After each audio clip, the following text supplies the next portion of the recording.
Good morning. Welcome to Energy Works. Today we're talking about You Are My Sunshine. So there's a couple of aspects of this we want to talk about. One of them is actually about sunshine and some of the benefits of sunshine, and also how we can be sunshine in other people's lives. And sometimes we don't realize that we are able to do that, and we don't realize the effect that we have on other people. Sometimes the effect we have on other people may not be seen straight away, and so we may not realize that we actually do have an effect. So it's important for us to feel that we can have an effect and to feel that, life is good and that we are worthy of having a good life and that it's okay for us to be the best that we can be.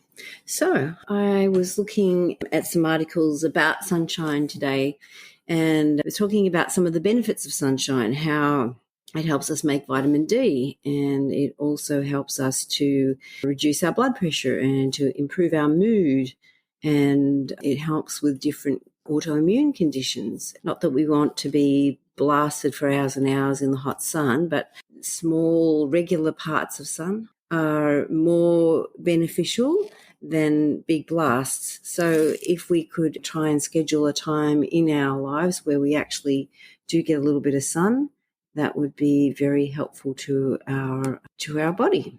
And also we know that improves our mental health. And I guess it goes in when we talk about being grounded. So I guess that's part of being grounded and being in the flow and in sync with the things that we feel are important in life. So what is it that is concerning you at the moment? Where could you shine a little sunshine into your life? Yeah, what areas of your life are a little dark? And if you had a particular way to shine sun on a particular area of yourself, where would you be shining that? What part needs uplifting? Is it in your mind, or is it in your body, or is it in part of your energy field? All right, so let's go into part of our energy field here. So we're going to go into our crown chakra, which is right on the top of our head. So we always mentioned to have less fear. And I guess we can often be upset about different life circumstances that happen to us. Many people have difficult life circumstances. And I think, all the difficult life circumstances we have are for our personal growth. Sometimes it's hard to fathom that we're going to grow through the most painful and awful experiences, but we do. And I think often the difficulties we have as children help us to become stronger adults. All right. Now, for some people, life can feel so hard that they want to leave this life. So sometimes people feel like suicide is an option, but we are being very short-sighted when we look at it that way, because we know that there are always better times to be had. Now, when you're in the throes of depression or you're feeling like life is not very good, it's hard to see that. And that's where we need our friends and loved ones to hold our hand and walk us through those difficult times so that we can get to the other side. All right, so we've got some reactions to feelings. All right, so feeling angry with ourselves is coming up. So why are you angry with yourself? What is it that's making you feel angry? All right, there's also a generational component here from dad's side. But it's not just the men, it's the women on this side of the family. And again, some stuck emotions. All right, so Leela's mentioned abuse of generosity. Yeah, sometimes people do take advantage of us or feel that we will just give forever. All right, feelings of anxiety coming up here. And sometimes we have to recognize that anxiety is, I guess, fear about the future, isn't it? Or Jenny's mentioned frustrated. So, frustration that things are not going as we planned them to go or not as easily as we hoped them to go. So it's like learning to be back in this particular moment and feel like at this moment I'm safe and I'm okay. If we constantly live in the future, we're forgetting to live now. There was a quote by the Dalai Lama, and he was talking about, the biggest problem with us is that we work so hard for the money, but then we have to use all our money to regain our health because we've lost our health by working too hard. And then, he's talking about how we fail to live in the present. So it's like we're always worrying about the future and we forget to enjoy the present. So it's like we haven't lived life. We're not here when we're living. And I think, at this particular point in time where things are very uncertain, it's easy to fall into that trap. And, many people do fall in that trap. All right, so let's go into the heart chakra now. So the heart chakra is about loving and forgiving. And, we all have experiences in life that are hard to digest, forgive, get past, get through. All right, so deep grief over the loss of a loved one. And for some people, that loss of a loved one may not happen at once. Like sometimes people can die and we get very upset, or sometimes people can have Alzheimer's or dementia or other types of brain problems, and it's like we lose a piece of that person each day, and that is very hard to take because it's like this continuous loss, and not just a loss that someone dies and then you start the grieving process. It's like you're grieving for them while they're still alive.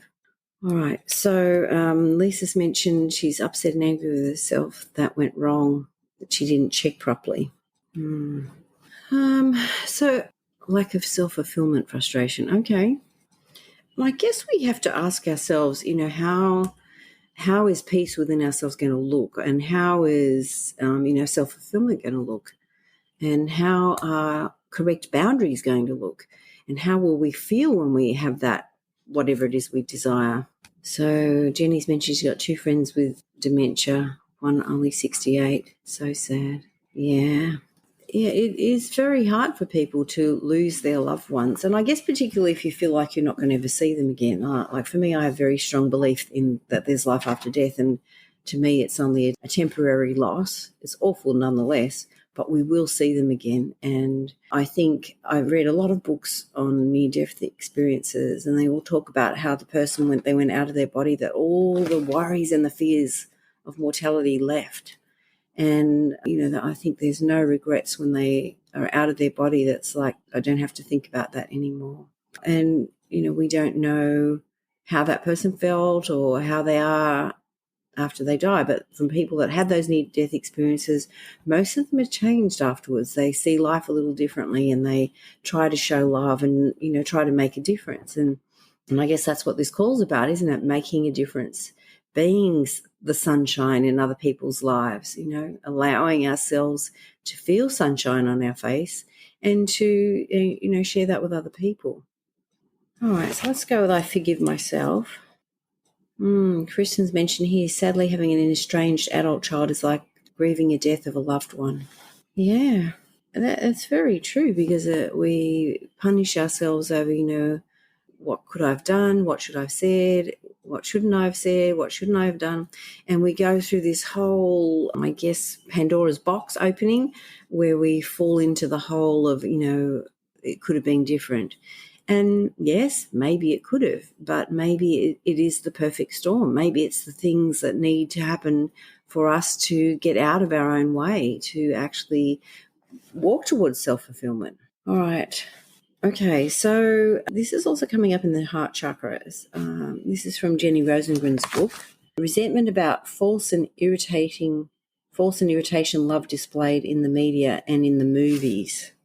So sometimes how we think things should look is not reality. So when things are portrayed like in a movie or in different ways, it's like not reality. There's most people have times in their life where there are struggles. Most people have some disagreements. Most people have some difficulties in their home. And, our children often serve as the difficulties for our learning. They serve as the opportunity to see things differently, to look at people with different eyes, to look at them for who they really are rather than the offence that we can take at them not doing things the way that we want them to do it. And it is hard. We as parents, we have a picture in our mind of how we want our family to be and how we want our child to be. And when it goes differently to that, it is very hard. And it's hard to forgive ourselves and it's hard to forgive the other person. All right, so if we say I allow myself to be forgiven, that's strong. I allow myself to forgive others, that's weak. So I guess, our ability to forgive. And it can be a real rabbit hole, because when we start getting angry with another person and their choices and their mistakes, we can get so focused on what they have done or what they haven't done, or what's going on, that we fail to see our contribution. We fail to see that we are looking for the faults, we're looking for the deficiencies, we're looking for the things that can go wrong, and we're failing to appreciate the things that were good or the things that went right. What is good, what is right, what is safe, what is comfortable. And so I guess allowing yourself to see past the immediate situation that frustrates you or makes you angry, and to look at the bigger picture of how you're learning and growing stronger through this experience. We have that saying, if I point at you, there's one finger pointing at you, but there's three fingers pointing back at me. And so, whenever we're really angry or disappointed with someone else, we have to look at ourselves, because what we're seeing in that other person is a reflection of us. So there's some parts of us that we're not liking in that other person. And, whether it's their controlling nature, or whether it's their lack of kindness, or their lack of understanding how we feel, we must have done the same thing that it makes us so angry. And so it may come back to love languages too, that, for me, I'm a person that likes words of affirmation. Other people like quality time or gifts or touch, or, people doing things for them, or, it depends on what makes you feel loved. And so if you don't feel loved, is it because you're not being loved, or is it because the person's showing you love in their love language rather than in your love language? Can you imagine that as you're going to sleep at night, showing that person love and, having a healthy exchange of love? So being able to imagine that, even, I think, is important as you're going to sleep, because that's the time to talk to your unconscious mind. So as you're going to sleep, to imagine the situation as you would like it to be. And we don't need to know the ins and outs of how, but if we put it out there, our unconscious mind looks for ways to make that happen. All right, so that's a bit stronger.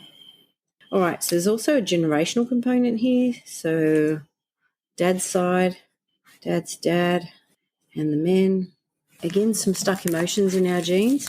All right, so this is what's coming up. It's very interesting. Fears that something bad or dark is living inside that you have no control over. So I think this is quite a high possibility. We are influenced, I think, by good and bad spirits around us.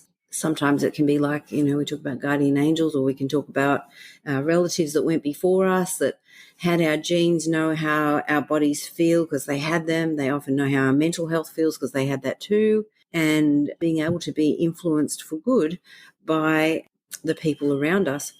So if we can have good influences around us, we can also have bad influences around it, and, things that speak to us in a terrible way, talking bad to us all the time brings us down. So it's like, I guess this is where it comes back to getting out in the sunlight and to pray and to meditate and to do things that connect you divinely to a good source of energy and a good source of light. This is religious, but it's like the Savior is the light of the world. So we actually need that light. We have that light within us, and we can either work on the light and the sunshine within us, or we can diminish it. So yourself what lightens you up, and what darkens you. So it's like choosing things that bring light to you, and choosing experiences that are light-filled, and choosing people that are light-filled to be around. All right, so let's say I allow myself to feel fulfilled. And this is something in our timeline, age 12. And let's go, I forgive myself for the things that have gone wrong.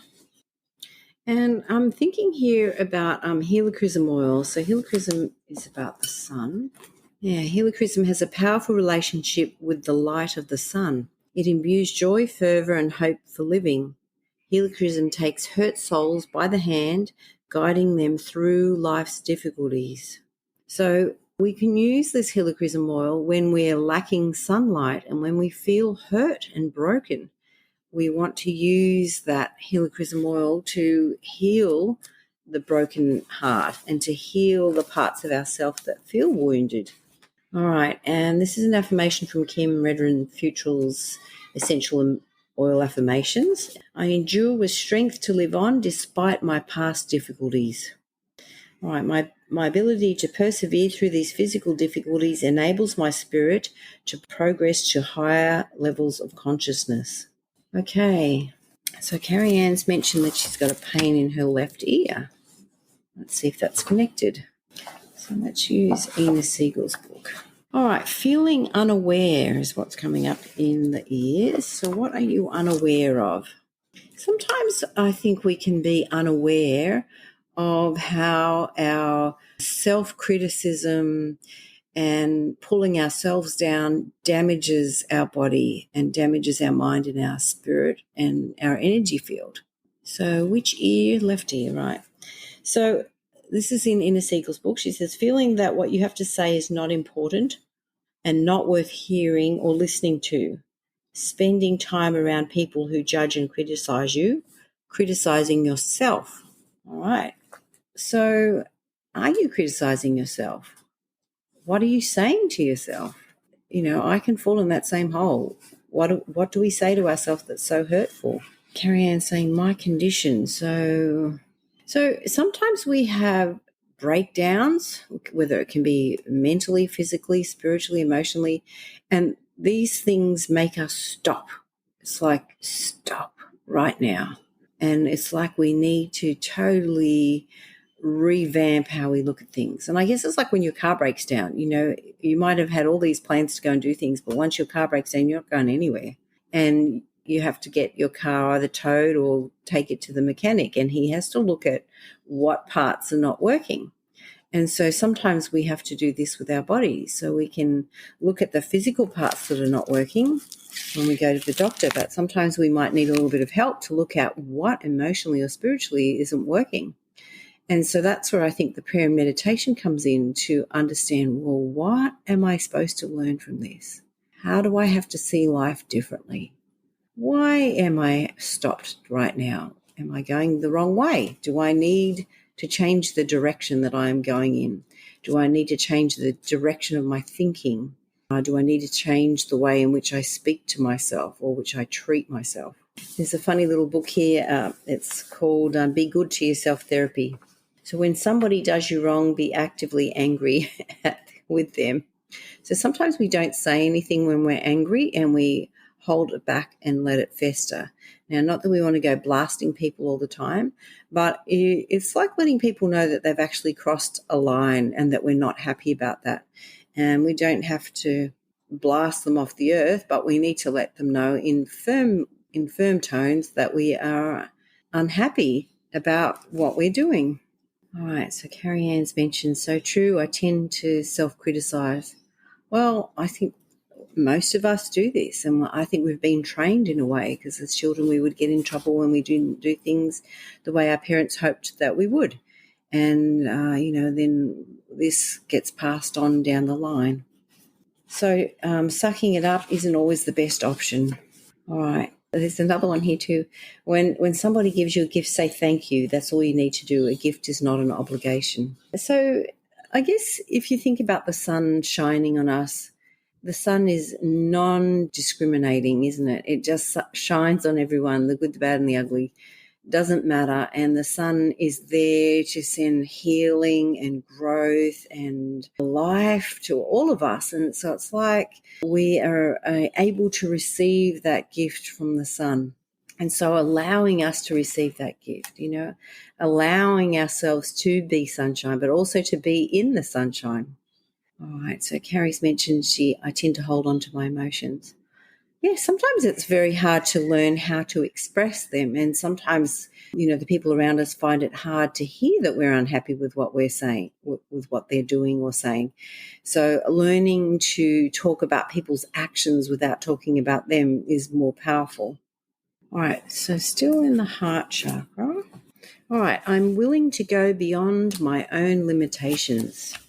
And I feel like we are often the person that stands most in our road. We tend to think it's other people, but I think it's actually ourselves. And I think we are frightened to do things another way. Sometimes we're frightened to stand up for ourselves. Sometimes we're frightened to try new things. We're so scared to take that next step forward or to teach that art class or to, I'm going to have my first flute lesson this morning. Some kind friends bought me some online flute lessons.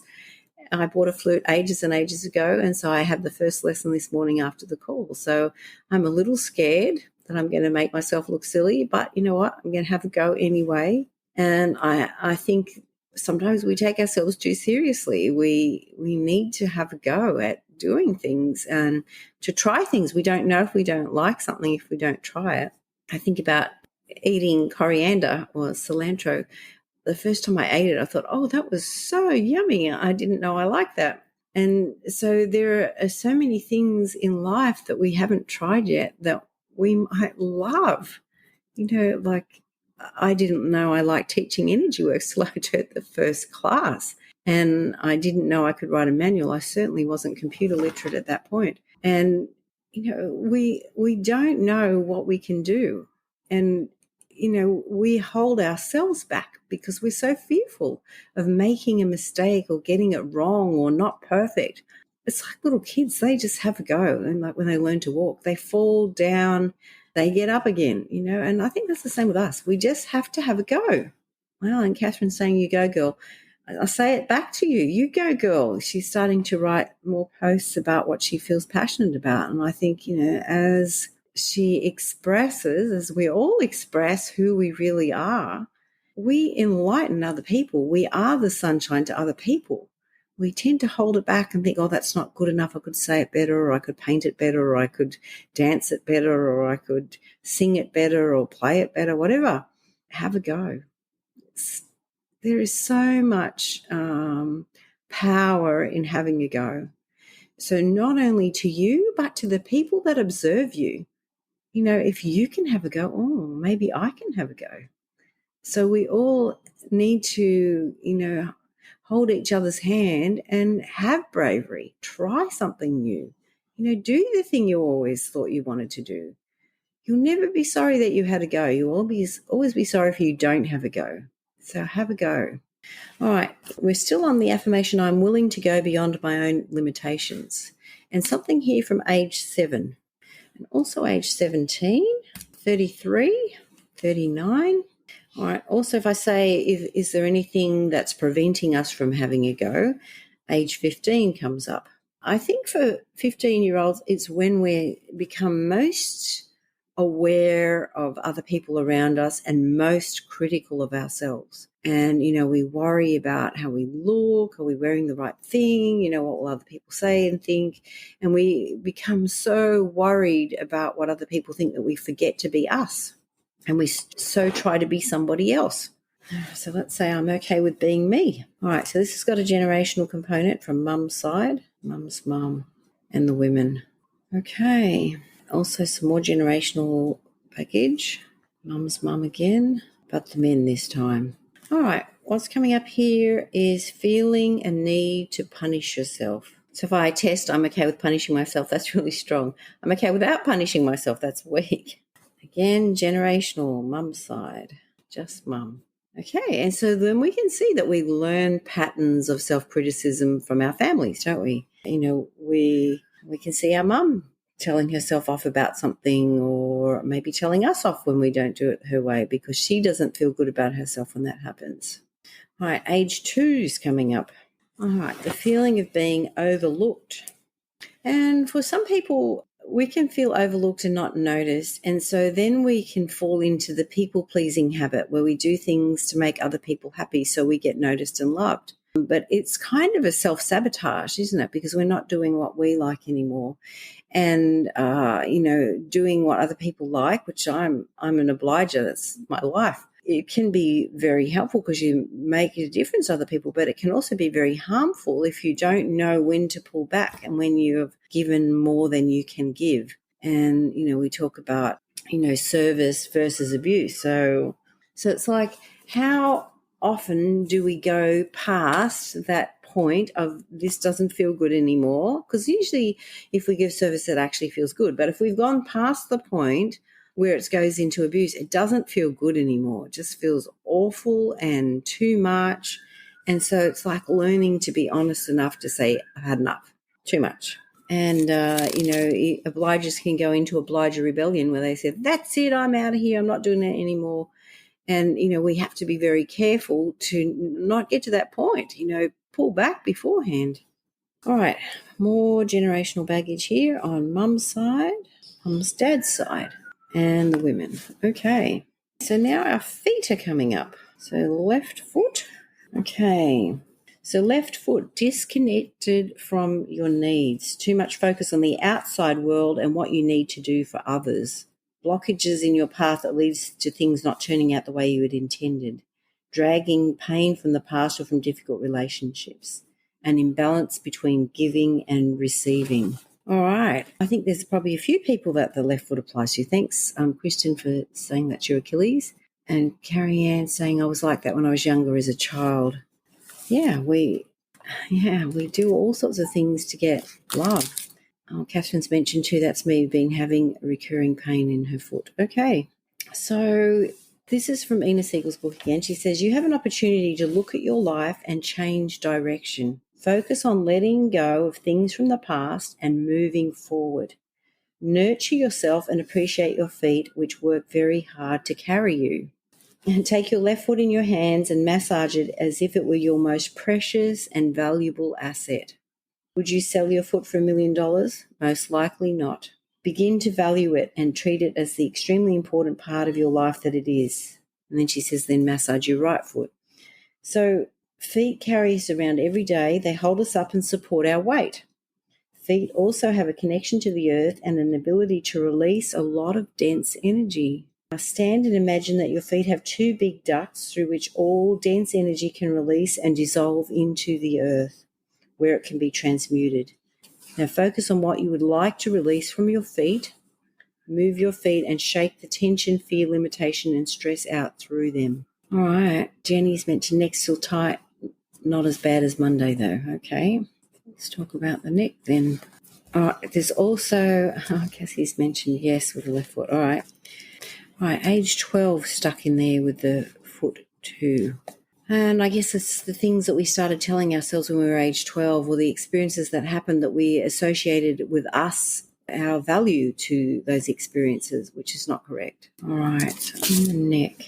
Feeling unwelcome or in the way. I guess it's learning to forgive the people that make us feel unwelcome, or the people that challenge us, or the people that have inappropriate ways to express how they feel, screaming and yelling and blaming other people, which we all would like to do some days, is not an effective means of communication. And, for the person standing there, if they're spacious enough, they can understand that that person's not in a good headspace and they're having trouble dealing with their emotions. But often they can point that anger at us. Cassie said yes to taking care of our feet. Yeah, I have to put my hand up for that. And Carrie Ann's mentioned I had really bad foot pain when I was about 12. Okay. And does any of this make sense for why you had foot pain when you were 12? All right. So this forgiving the people that have offended us is still a little bit stuck. It's better than it was. There's a generational component here. Dad's side. Dad himself. Just dad. All right. Bit more generational stuff here with the forgiveness from mum's side of the family, mum's dad, and both men and women, and stuck emotions in the genes here as well. So what's coming up here, and this is generational, is not satisfied with yourself. And I think we all fall in that hole. We always feel, I should have been better, could have done this, what about that, and I failed in this. And we can have a whole list of things that we want to beat ourselves up over. But if we consider we talk about climbing a mountain, and sometimes the mountain is very hard and high, and we just feel like giving up because it seems like the top is so far away and we're never going to get there. But if we were to turn around and look at how far we have already come up the mountain, we could feel a little bit better. What have I learned to do now that I didn't do before? I'm a little better in not feeling so upset with a criticism, or I'm a little better in dispersing my bad energy. I'm better at going outside and having a walk. I'm better at, taking care of myself. And look at the things that you have changed and are doing better in, so that we can be able to be satisfied with ourselves, and not to be so satisfied that we're not going to improve, but to congratulate ourselves to be on that way of improving, to be in the path of improvement. Alrighty. Time of conception and our own feeling. I'm sure it's like getting a job. Will I do a good job when we come to Earth? Will they like me? Will I accomplish my purpose? We often doubt that we're doing the right things. And I would imagine, when we existed as spirits beforehand, that we knew the powerful work that we would do on Earth and the wonderful growth that we would get, that we couldn't get without a body. We could understand things in the nature of how it works, but until we have the experience of having a body and how tricky that is, we could not learn those things. And so we needed to get a body to make better growth and learning. So I would imagine too, when you're first, conceived, you don't have any power and you have to wait to cook for 9 months. And then when you're born, you're unable to control anything in your life. And I guess that's, a lesson in itself of patience and learning to grow step by step, making mistakes and doing better. I guess little babies scratch themselves on the face all the time because they don't understand how to control their hands, or that they're doing that to themselves, and that can be very hard. So in a way, we do that to ourselves, isn't it? We inadvertently hurt ourselves by our actions, not understanding that our lack of control causes us a problem. All right, more generational stuff here on mum's side of the family, mum's dad's side, and the men. Okay, so just checking in. How's your neck going, Jenny? How are the feet? Well, Catherine's mentioned here, I'm very hung up on fulfilling my purpose. Okay. All right. If I test I'm fulfilling my purpose, that's actually strong. But if I say I see that I am fulfilling my purpose, is no. And sometimes we're very hung up on the outcome or how it will look when we've got there. And I guess we have our whole life to achieve the fulfilling of our purpose, isn't it? Like some things, as I said, I didn't start teaching energy, until 2014. So what's that, 6 years ago? So it would have been 52. Jenny said it's a bit better. Okay. All right. An oil of some sort. So for your neck, Jenny, can you use some spearmint oil? Spearmint's about confident speech. So when we live with someone that's hard to deal with, we get terrified that we're going to say the wrong thing. And sometimes we can offend that person. But sometimes they needed to be offended. They needed to know that what they're doing is not acceptable, or what they're doing is hurting us, and we know that they have a choice and that's their life, but they need to understand that their choices don't just affect them, that it affects us. All right. So this is from the Essential Emotions book. It says, it assists individuals in becoming emotionally clear about what they want to say and then saying it. So in short, spearmint can help individuals access their inner light and convey that light to the world with clarity and confidence. So when you have someone difficult to speak to, I would like you to pray and meditate about that person. And I want you to imagine that you are the conduit of sunlight. You're divinely connected because you understand these things, and they may not be yet. And, I would like you to imagine that you're receiving light and inspiration, and that you're passing that out through your voice with kindness and love. What will your heavenly parents say to you? And you're going to be the mouthpiece for them. And to say the things that need to be said to that person with love and with kindness and with caring. And imagine them receiving it as you intend it to be. And even if they might be temporarily offended, they still can go and think about it and, decide to make changes or not, and, at least understand. And if we express what we need to say, we at least feel satisfied that we said something. And if we don't say something, we'll kick ourselves. So speak as kindly as you can and with as much sunshine and love as you can to the people that are difficult around us. And even the people that we feel are doing the wrong thing by us, our anger will only escalate the situation. Calmness, peace, accepting our part in whatever is going on is very powerful. Acknowledging that we perhaps didn't do it perfectly is empowering to the other person, that we can say, yeah, I'm sorry, I could have done that better, I didn't understand. It helps a lot. Acknowledge our part, acknowledge that we didn't do it perfectly, apologize, and then move forward.